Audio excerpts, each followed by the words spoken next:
Sir నమస్కారం sir. నమస్తే. కోట శ్రీనివాస్ గారు లేని లోటు కనిపిస్తుందంటారా సార్ ఇండస్ట్రీలో?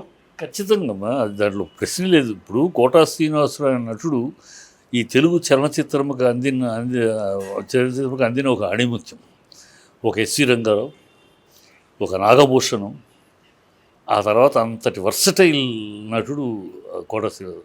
కోటా శ్రీనివాసరావు 750 సినిమాలు చేస్తే ఏ ఒక్క సినిమాలో కూడా అది తమిళ్ చేసిన, ఇతర భాషలో హిందీ చేసిన ఏ ఒక్క పాత్ర కూడా కోటా శ్రీనివాసరావు ఈ పాత్రను పండించలేకపోయాడనే మాట లేదు.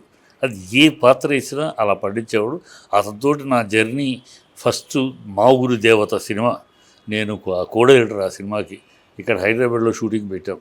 అప్పుడు ఇలాగూ ఆర్టిస్ట్ అండి, స్టేట్ బ్యాంకులో ఉద్యోగం చేస్తున్నాడు అని చెప్పి వచ్చారు. వస్తే చూస్తే బాగా డైలాగ్ బాగా చెప్తున్నాడని ఒక చిన్న వేషం, పెద్ద వేషం కాదు, ఒక తోటమాలి వేషం.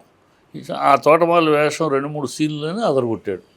అప్పటి నుంచి ఇతను మంచి ఆర్టిస్ట్. అప్పటి నుంచి మా జర్నీ, మా సినిమాలన్నింటిలో మా నాన్నగారు రాసే సినిమాలు, మా సొంత సినిమాలు, నా డైరెక్షన్లో కోట అనేవాళ్ళు లేకుండా మా సినిమాలు లేవు.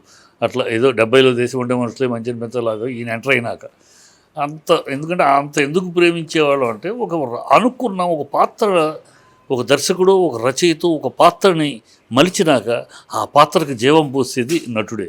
ఆ జీవం పరిపూర్ణమైన జీవం పోస్తాడు. అసలు అది గణేష్ అవ్వచ్చు, అది అహనా పెళ్ళంట అవ్వచ్చు, అది ఎన్టీఆర్ని పాత్ర చేసి అవ్వచ్చు, ఏ క్యారెక్టర్ అయినా ప్రతిఘటన అవ్వచ్చు.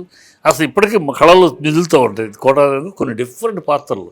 అదే గొప్ప నటుడు, అలా నటుడు అరుదు, మాటిమాటికి రారు అలాంటి నటుడు. ఒక ఎస్విరంగ తర్వాత మరో ఎస్విరంగ వచ్చాడా, ఒక నాగభూషణం తర్వాత మరో నాగభూషణం కనపడ్డా, అలాగే మరో కోట తర్వాత మరో కోట కనపడ్డు, మరో కోట. అంతే, కొంతమంది ఆ లైన్ ఆర్టిస్టులు వాళ్ళంతే, వాళ్ళ తర్వాత వాళ్ళకి రీప్లేస్మెంట్ లేదు.